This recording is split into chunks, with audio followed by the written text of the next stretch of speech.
નમસ્કાર વિદ્યાર્થી મિત્રો. આજે આપણે ચેપ્ટર 2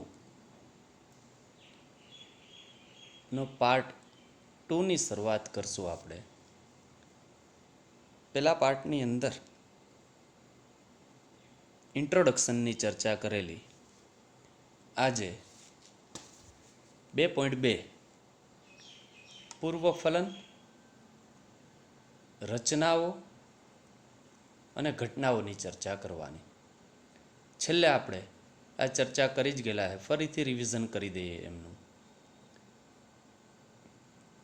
કે અહીંયા વિકાસ જે થાય પૂર્વફલનની ઘટનાઓ, રચનાઓનો, એ અંતઃસ્ત્રાવી અને રચનાકીય ફેરફારોને કારણે શક્ય બને. બે ભાગ ફળદ્રુપ હોય છે, બે વંધ્ય ભાગ. બે વંધ્ય ભાગની અંદર તો કે વજ્રપત્ર એટલે કે વજ્રચક્ર અને દલચક્ર, દલપત્ર. ફળદ્રુપ ભાગ તો કે પુકેસર અને સ્ત્રીકેસર. પુકેસર તો એ નર પ્રજનન અંગ તરીકે, સ્ત્રીકેસર તો એ માદા પ્રજનન અંગ તરીકે ઓળખાય છે. પુષ્પની પુષ્પ કલિકા પુષ્પ વિન્યાસ વિકસાવે અને પુષ્પમાં આ બે ભાગો પ્રજનન અંગ તરીકે આવેલા હોય, પુકેસર અને સ્ત્રીકેસર. ચાલો હવે આપણે શરૂઆત કરીએ 2.2.1ની. પુકેસર લઘુ બીજાણુધાની અને પરાગરજ ની રચના. અહીંયા આપણે સૌ પ્રથમ આપણે પુકેસરની ચર્ચા કરીશું, ત્યારબાદ લઘુ બીજાણુધાનીની અને ત્યારબાદ પરાગરજની. આ ત્રણ ટોપિક્સની ચર્ચા કરવાની છે વિદ્યાર્થી મિત્રો. શરૂઆત આપણે પુકેસરથી કરીએ તો પુકેસરની અંદર અહીંયા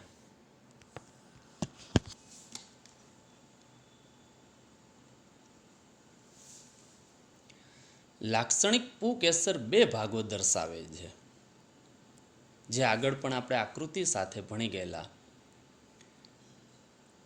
પરાગાશય અને તંતુ. હવે વિદ્યાર્થી મિત્રો, આ પ્રશ્ન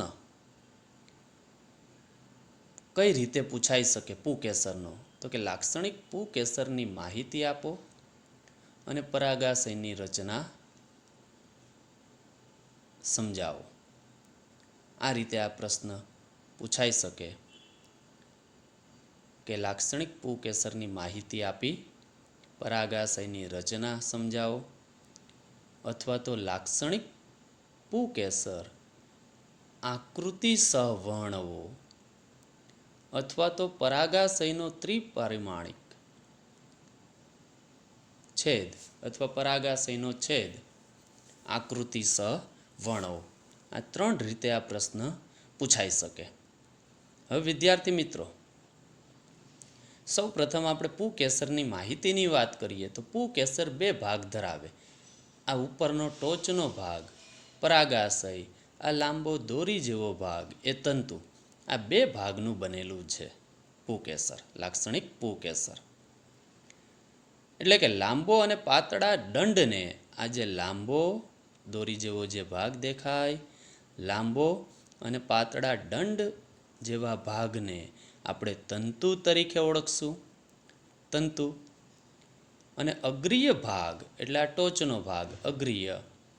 અગ્રીય ભાગ સામાન્ય રીતે દ્વિખંડી હોય છે, બે ખંડ ધરાવે, જેને આપણે પરાગાશય તરીકે ઓળખશું. એટલે આ પહેલાં બે વ્યાખ્યા યાદ રાખવાની કે પહેલો ટોપિક્સ લાક્ષણિક પુકેસર તો કે બે ભાગ ધરાવે. કયા બે ભાગ? તો કે તંતુ અને પરાગાશય. તંતુ કોને કહેશું? તો કે લાંબા પાતળા દંડને તંતુ તરીકે ઓળખાય. અને અગ્રીય ભાગ, આ ઉપરનો અગ્રીય ભાગ સામાન્ય રીતે દ્વિખંડી હોય, તેને પરાગાશય કહે છે. હવે તંતુનો નિકટવર્તીય છેડો, તંતુનો આ નિકટવર્તીય છેડો જે હશે નીચેનો, એ પુષ્પના પુષ્પાસન કે દલપત્ર સાથે જોડાયેલો હોય. એટલે તંતુમાં યાદ રાખવાનું, તંતુ કોને સાથે જોડાયેલા હોય?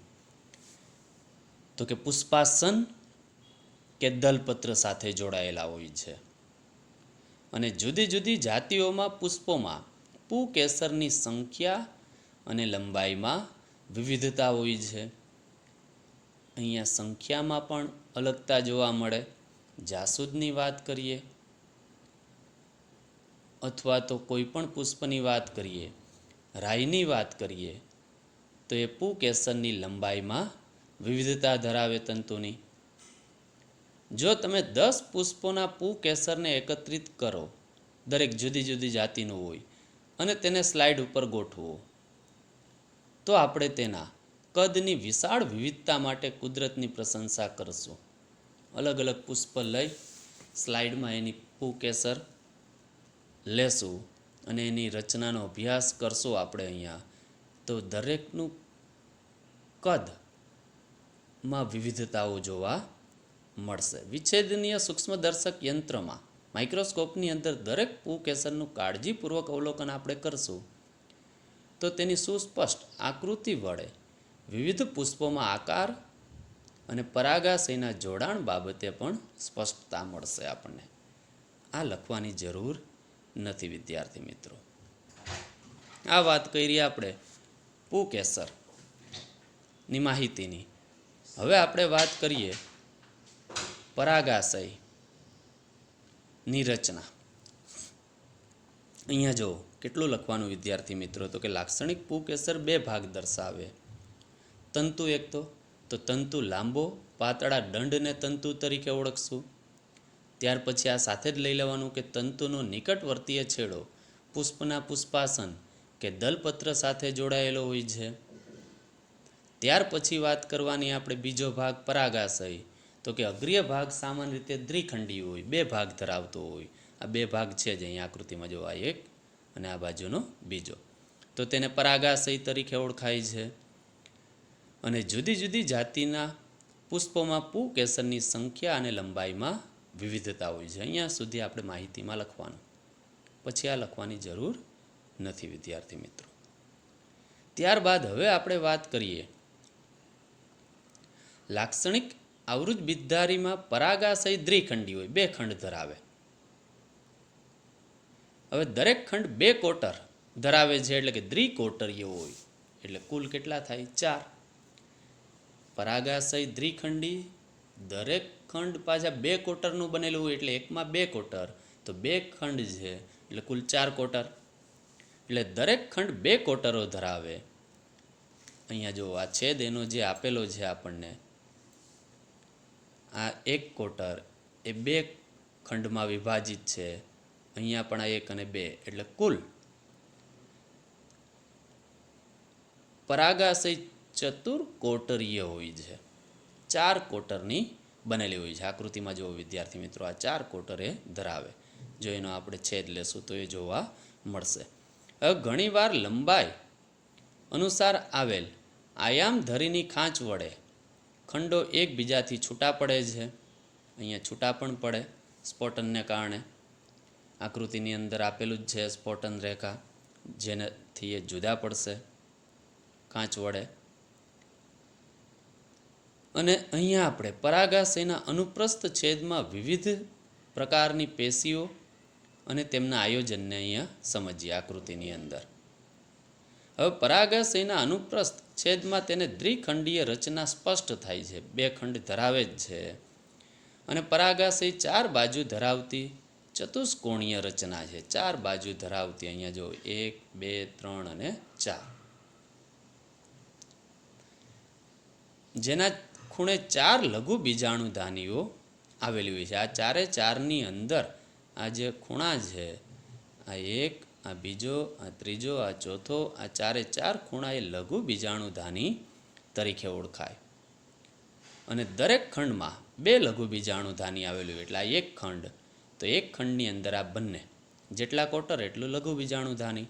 આ 2 કોટર અહીંયા આવેલા હોય એ 2 લઘુ બીજાણુધાની. આ બાજુ પણ 2 કોટરો એ 2 લઘુ બીજાણુધાની. એટલે કુલ 4 લઘુ બીજાણુધાની.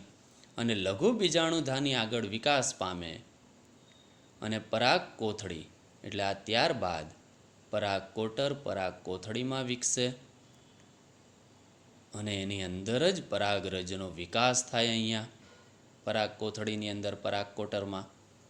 અને તેઓ પરાગાશયની લંબાઈને અનુસરીને આયામ રીતે લંબાયેલી છે અને આખી એ પરાગરજથી ભરેલી હોય. ત્યાર પછી એનું સ્ફોટન થાય, ફાટે, એટલે પરાગરજ એમાંથી અહીંયા મુક્ત થાય.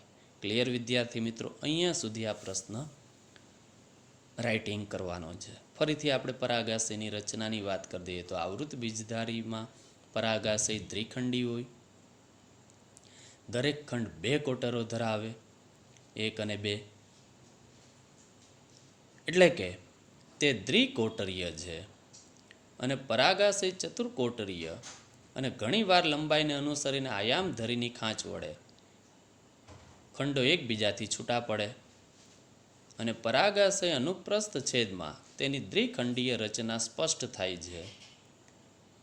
અને પરાગાશય 4 બાજુ ધરાવતી ચતુષ્કોણીય રચના જ છે જેને ખૂણે 4 લઘુ બીજાણુધાની આવેલી હોય. આ લઘુ બીજાણુધાની જ છે આગળ જતા વિકાસ પામીને. અને દરેક ખંડમાં એક ખંડ તો એમાં 2 લઘુ બીજાણુધાની એટલે કુલ 4 લઘુ બીજાણુધાની. અને લઘુ બીજાણુધાની આગળ વિકાસ પામે જે પરાગ કોથળી કે પરાગ કોટરમાં પરિણમે અને પરાગ કોથળીની અંદર જ પરાગરજનો વિકાસ થાય અને સ્ફોટન પામે પરાગ કોથળી પરાગ કોટર અને પરાગરજ મુક્ત થાય. અને આ પરાગ કોથળી પરાગરજથી ભરેલી હોય છે. ક્લિયર વિદ્યાર્થી મિત્રો? ચાલો હવે આપણે એને આકૃતિ જોઈએ. અહીંયા પણ આપેલી જ છે. આપણે જો આ પરાગાશય દ્વિખંડી આ 2 ખંડનું બનેલું. આ એનો તંતુ એટલે પુકેસર આ 2 ભાગ ધરાવે. તંતુ કેવું હોય તો કે લાંબુ પાતળું દંડાકારનો દોરી જેવો ભાગ. આ નિકટવર્તીય જે કોની સાથે જોડાયેલો હોય તો કે પુષ્પાસન કે દલપત્ર સાથે જોડાયેલો હોય. પુકેસરની સંખ્યા લંબાઈમાં પણ વિવિધતા અલગ અલગ. પુષ્પની અંદર સંખ્યા પણ અલગ હશે, લંબાઈ પણ અલગ હોય. લંબાઈની વિવિધતાની અંદર આપણે રાય યાદ રાખવાનું. અને સૂક્ષ્મદર્શક યંત્રની અંદર આકાર જોડાણની વિવિધતાઓ આપણે અવલોકન કરી શકીએ. ક્લિયર વિદ્યાર્થી મિત્રો? આ લાક્ષણિક પુકેસર. હવે પરાગાશયના આડા છેદની વાત કરીએ તો પરાગાશય સૂક્ષ્મદર્શક યંત્રની અંદર આપણે અભ્યાસ કરશું તો દ્વિખંડી હોય.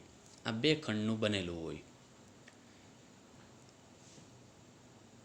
અને પરાગાશય 4 બાજુ ધરાવતી આ 4 1 2 3 4 ચતુષ્કોણીય હોય જેના દરેક ખૂણે આ 4 પરાગ કોટર જે હશે એ 4 લઘુ બીજાણુધાની તરીકે વિકસે. આ 4 કોટરો અને એના આયામ ખાંચ જેની અંદર લઘુ બીજાણુધાની વિકસે જે પરાગ કોથળી પરાગરજ એટલે પરાગ લઘુ બીજાણુધાનીની અંદર પરાગ કોથળીની અંદર પરાગરજ વિકસશે. ક્લિયર વિદ્યાર્થી મિત્રો?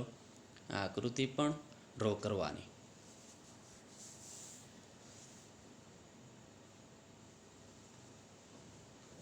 ચાલો હવે ત્યાર પછીનો એક પ્રશ્ન. લઘુ બીજાણુધાનીની રચના આકૃતિ સહવર્ણવો. આ ખાસ અગત્યનો પ્રશ્ન છે. લઘુ બીજાણુધાનીની રચના આકૃતિ સહવર્ણવો. પહેલાં આપણે થિયરીની વાત કરીએ ત્યાર પછી આકૃતિ દ્વારા પણ એને સમજીએ. હવે અહીંયા આકૃતિમાં જે આડો છેદ આપેલો છે તેની અંદર લાક્ષણિક પરાગાશય લઘુ બીજાણુધાનીની બાહ્ય સપાટી ગોળાકાર હોય છે. આગળ આપણે જોઈ રચનાની અંદર એની બાહ્ય સપાટી ગોળાકાર જ હોય જે સામાન્ય રીતે 4 દિવાલીય સ્તરોથી આવૃત હોય છે. 4 દિવાલીય સ્તરોની અંદર કયા કયા તો સૌપ્રથમ અધિસ્તર, ત્યાર પછી બીજું સ્તર તંતુમય સ્તર એટલે કે એન્ડોથેસિયમ, ત્રીજું સ્તર મધ્ય સ્તર અને ચોથું સ્તર પોષક સ્તર. આ 4 સ્તરોનું બનેલું હશે. પહેલું અધિસ્તર, બીજું સ્ફોટી સ્તર અથવા તંતુમય અથવા એન્ડોથેસિયમ, ત્રીજું મધ્ય સ્તર અને ચોથું પોષક સ્તર. એટલે તમને આ MCQ સ્વરૂપે પણ નીટ ગુજરાત બોર્ડમાં પૂછાઈ શકે કે લઘુ બીજાણુની આંતરિક રચના બહારથી અંદર અથવા તો અંદરથી બહાર માટે સાચો ક્રમ કયો છે? બહારથી અંદર તરફ આવે તો પહેલું યાદ રાખવાનું અધિસ્તર, બીજું એન્ડોથેસિયમ, ત્રીજું મધ્ય સ્તર અને ચોથું પોષક સ્તર. અંદરથી બહાર આવે તો ઉલટું કરી દેવાનું. પહેલું આવશે પોષક સ્તર, બીજું મધ્ય સ્તર, એન્ડોથેસિયમ અને અધિસ્તર. એટલે આ 4 સ્તરોનું બનેલું હશે. હવે અહીંયા બહારના 3 સ્તરો કાર્યાત્મક રીતે રક્ષણાત્મક અને પરાગાશયનું સ્ફોટન પ્રેરી પરાગરજને મુક્ત કરવામાં મદદ કરે. એટલે બહારના 3 સ્તર એટલે કયા? બહારના 3 સ્તરો કાર્યાત્મક રીતે એટલે કે અધિસ્તર, તંતુમય સ્તર અને મધ્ય સ્તર. આ 3 સ્તરો કાર્યાત્મક રીતે રક્ષણાત્મક અને પરાગાશયનું સ્ફોટન પ્રેરે અને પરાગરજને મુક્ત કરવામાં મદદ કરે. સૌથી અંદરનું સ્તર કયું? તો કે પોષક સ્તર. એટલે સૌથી અંદરનું દિવાલ સ્તર પોષક સ્તર છે. એનું કાર્ય શું? તો કે તે વિકાસ પામતી પરાગરજને પોષણ આપવાનું કાર્ય કરે.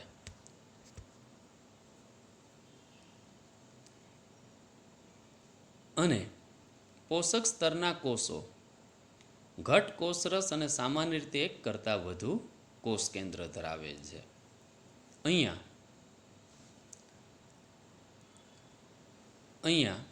શું તમે વિચારી શકો? અહીંયા સુધી આ થિયરી લખવાની છે. પછી આપણને એક પ્રશ્ન પૂછેલો છે, શું તમે વિચારી શકો કે પોષક સ્તરના કોષો કઈ રીતે ત્રિકોષ કેન્દ્રીય બનતા હશે? વિદ્યાર્થી મિત્રો, અહીંયા એક આપણને સરસ પ્રશ્ન આપેલો છે. ચાલો એની વાત કરીએ. જ્યારે પરાગાશય તરુણ હોય ત્યારે સઘન રીતે ગોઠવાયેલા સમજાત કોષોના સમૂહ લઘુ બીજાણુધાનીની મધ્ય એટલે કેન્દ્રમાં સ્થાન લે છે, જેને લઘુ બીજાણુજનક પેશી તરીકે ઓળખાય છે. આ વ્યાખ્યા ખાસ યાદ રાખવાની. વિદ્યાર્થી મિત્રો, લઘુ બીજાણુજનક પેશી. જ્યારે પરાગાશય તરુણ હોય ત્યારે સઘન રીતે ગોઠવાયેલા સમજાત કોષોના સમૂહ લઘુ બીજાણુધાનીની મધ્યમાં સ્થાન લે જેને લઘુ બીજાણુજનક પેશી કહે છે. હવે આપણે એને આકૃતિ જે આપેલી છે એની વાત કરીએ. પહેલી આકૃતિ તરુણ પરાગાશયનો આડો છેદ આપેલો છે, પુખ્ત પરાગાશયનો આડો છેદ. બીજી આકૃતિ લઘુ બીજાણુધાનીના દિવાલ સ્તર 4 વિસ્તૃત દેખાવ. અને ત્રીજી આકૃતિ સ્ફોટન પામતું પરિપક્વ પરાગાશયની. ચાલો, આ પહેલી આકૃતિ જે આપેલી છે એમાં અહીંયા સૌથી અંદરનો ભાગ સંયોજક એટલે કે યોજી જોડતો ભાગ, ત્યાર પછી સૌથી બહારનું સ્તર અધિસ્તર, ત્યાર પછી સ્ફોટી સ્તર અથવા તો તંતુમય સ્તર અથવા એન્ડોથેસિયમ, ત્યાર પછી બીજાણુજનક પેશી અને ત્રીજું સ્તર મધ્ય સ્તર અને સૌથી અંદરનું સ્તર પોષક સ્તર. આ વાત કરી આપણે તરુણ પરાગાશયના આડા છેદની.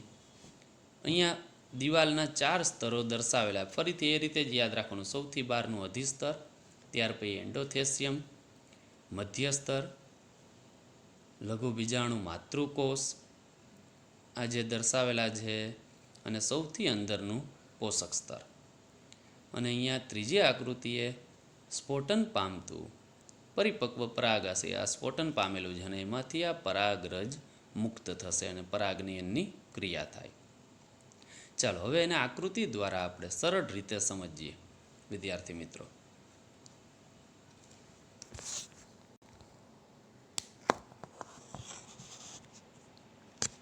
જો અહીંયા પહેલી આકૃતિ જે આપેલી છે તરુણ પરાગાશયનો આડો છેદ. આ બાહ્ય સપાટી એની ગોળાકાર જ હોય. આપણે શરૂઆતમાં જ વાત કરી કે બાહ્ય સપાટી ગોળાકાર હશે.